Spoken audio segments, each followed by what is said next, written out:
From the diary of Anne Frank, जिसका हिंदी अर्थ होगा Anne Frank की डायरी से। इस चैप्टर को एक जर्मन डायरिस्ट एनी फ्रैंक के द्वारा लिखित आत्मकथा the diary of Anne Frank से लिया गया है। मुझ जैसे के लिए डायरी लिखना वास्तव में एक विचित्र अनुभव है, न केवल इसलिए कि मैंने पहले कभी कुछ नहीं लिखा है, अपितु इसलिए भी क्योंकि मुझे प्रतीत होता है कि मैं न तो स्वयं तथा न ही कोई और व्यक्ति 13 वर्ष की स्कूल की लड़की के विचारों में रुचि रखेगा। ठीक है, इसका कोई महत्व नहीं है। मैं लिखना चाहती हूँ तथा मुझे इससे भी अधिक आवश्यकता अपने हृदय से सभी चीजें बाहर निकालने की है। कागज में मनुष्यों से अधिक सहनशीलता है। मैंने इस कथन के बारे में उन दिनों सोचा जब मैं थोड़ी सी उदासी अनुभव कर रही थी तथा अपने हाथों में अपनी ठोड़ी को पकड़े हुए घर पर बैठी हुई थी, उदास, शक्तिहीन तथा यह सोचती हुई कि क्या मुझे घर रहना चाहिए या बाहर जाना चाहिए। अंत में जहाँ थी वहीं पर सोचते हुए बैठी रही। हाँ, कागज में तो अधिक सहनशीलता है कि क्योंकि मेरी योजना है कि प्रत्येक व्यक्ति मेरी इस सख्त जिल्द वाली कापी, जिसे लोग शान से डायरी कहते हैं, पढ़े जब तक कि मुझे एक वास्तविक मित्र नहीं मिलता। इससे शायद कोई अंतर नहीं पड़ेगा। अब मैं फिर उसी महत्वपूर्ण बात पर आती हूँ जिसने मुझे सर्वप्रथम एक डायरी रखने की प्रेरणा दी थी। मेरा कोई मित्र नहीं है। मैं और स्पष्ट से कह दूं, क्योंकि इस बात पर कोई विश्वास नहीं करेगा कि 13 वर्षीय लड़की संसार में बिल्कुल अकेली है, तथा मैं हूँ भी नहीं। मेरे प्रिय माता पिता है, 16 वर्षीय बहन है तथा लगभग 30 व्यक्ति ऐसे हैं जिन्हें मैं मित्र कह सकती हूँ। मेरा परिवार है, प्रिय चाचिया है तथा एक अच्छा घर है। नहीं, ऊपर से तो लगता है कि मेरे पास सभी कुछ है सिवाय एक सच्चे मित्र के। मैं अपने मित्रों के साथ होती हूँ तो मैं केवल मौजमस्ती के बारे में सोचती हूँ। मैं साधारण प्रतिदिन की बातों के अतिरिक्त किसी और बात के बारे में नहीं सोच सकती। हम और नजदीक आते प्रतीत नहीं होते, तब्या यही एक समस्या है। हो सकता है कि यह मेरा दोष है कि हम एक दूसरे को अपने भेद नहीं बता सकते। फिर भी ऐसी ही स्थिति है तथा दुर्भाग्यवश यह बदल नहीं सकती। यही कारण है कि मैंने डायरी आरंभ की है। अपनी कल्पना में इस चिर प्रतीक्षित मित्र के चित्त को बढ़ाने के लिए मैं इस प्रकार के तथ्यों को लिखना नहीं चाहती जैसा कि अधिकांश लोग करते हैं, पर मैं चाहती हूँ कि डायरी मेरी मित्र बने और मैं इस मित्र को किट्टी पुकारूंगी।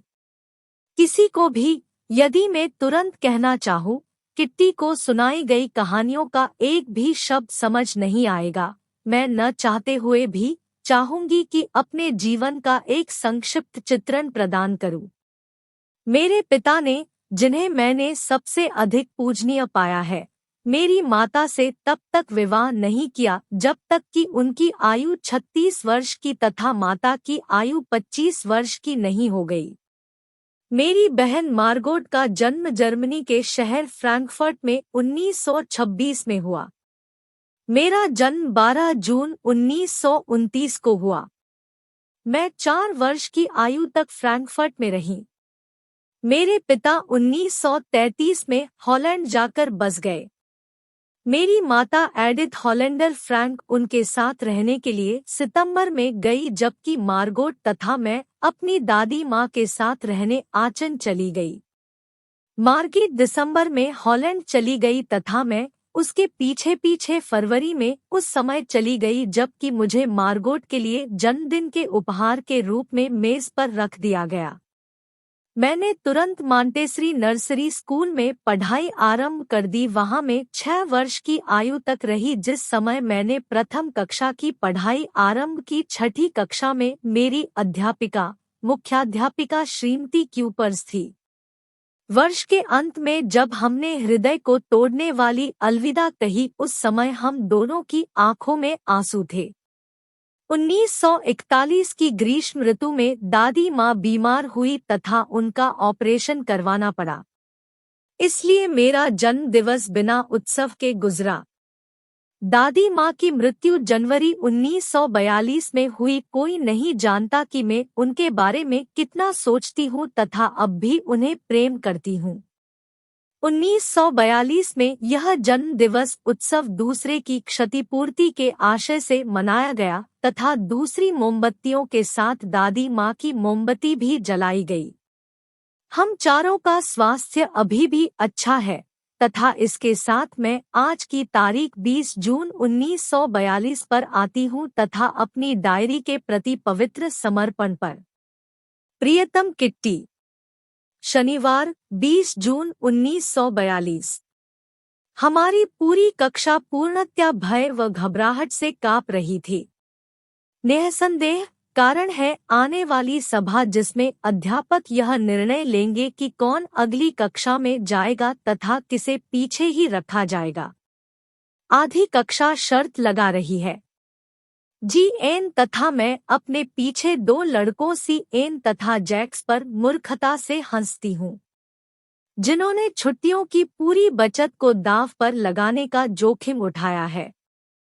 प्रातः से लेकर रात तक यही चलता है, तुम पास हो जाओगे, नहीं मैं नहीं, हाँ तुम, नहीं मैं नहीं, यहाँ तक कि जी.एन की नजरें तथा मेरा क्रोध से भड़कना उन्हें शांत नहीं कर सकता। यदि तुम मुझसे पूछो, इतने अधिक विद्यार्थी मूर्ख है कि एक चौथाई कक्षा को पीछे रोक लेना चाहिए, परंतु अध्यापक पृथ्वी पर ऐसा प्राणी है जिनके बारे में कोई अनुमान नहीं लगाया जा सकता। मुझे स्वयं की तथा अपनी सहेलियों की इतनी चिंता नहीं है। हम सफल होंगे।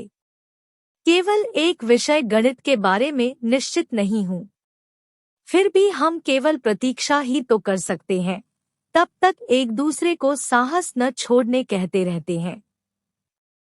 मेरी अपने सभी अध्यापकों के साथ अच्छी बनती है।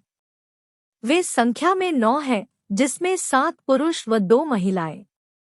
श्रीमान कीसिंग, पुराने विचारों वाला बूढ़ा व्यक्ति जो गणित पढ़ाता है, मुझसे वर्षों से नाराज था क्योंकि मैं बहुत बोलती थी। कई चेतावनियों के पश्चात उसने मुझे घर पर करने के लिए फालतू कार्य दिया। बातूनी विषय पर निबंध। एक बातूनी पर आप क्या लिख सकते हैं? मैंने फैसला किया कि इसकी चिंता मैं बाद में करूंगी। मैंने इस विषय को अपनी कॉपी में लिख लिया, कॉपी को बस्ते में रखा तथा चुप रहने का प्रयत्न किया।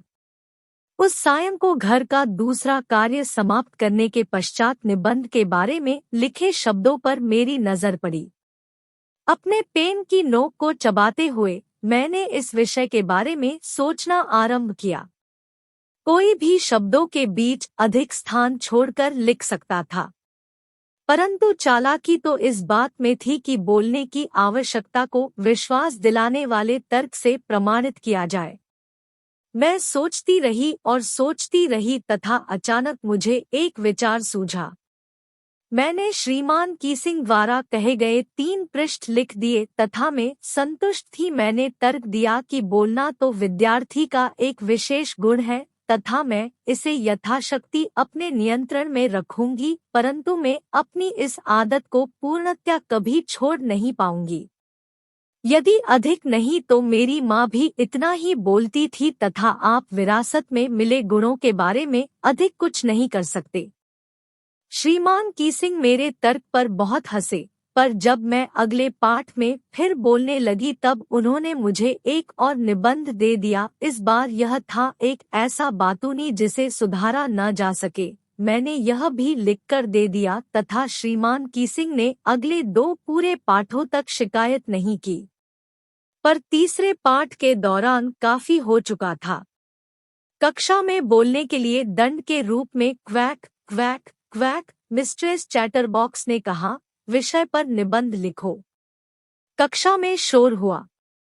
मुझे भी हंसना पड़ा, यद्यपि बातूनी जैसे विषयों पर लिखने का मेरा कौशल समाप्त हो चुका था। अब समय आ गया था किसी और विषय पर लिखने का। किसी मौलिक विषय पर मेरी सहेली सेनी ने इस निबंध को आरंभ से अंत तक पद में लिखने में सहायता की पेशकश की और मैं खुशी से उछल पड़ी। श्रीमान कीसिंग हास्यास्पद विषय से मेरे साथ मजाक करने का प्रयत्न कर रहे थे, परंतु मैंने यह सुनिश्चित किया कि मजाक उनके साथ हो। मैंने अपनी कविता समाप्त की तथा यह सुंदर थी।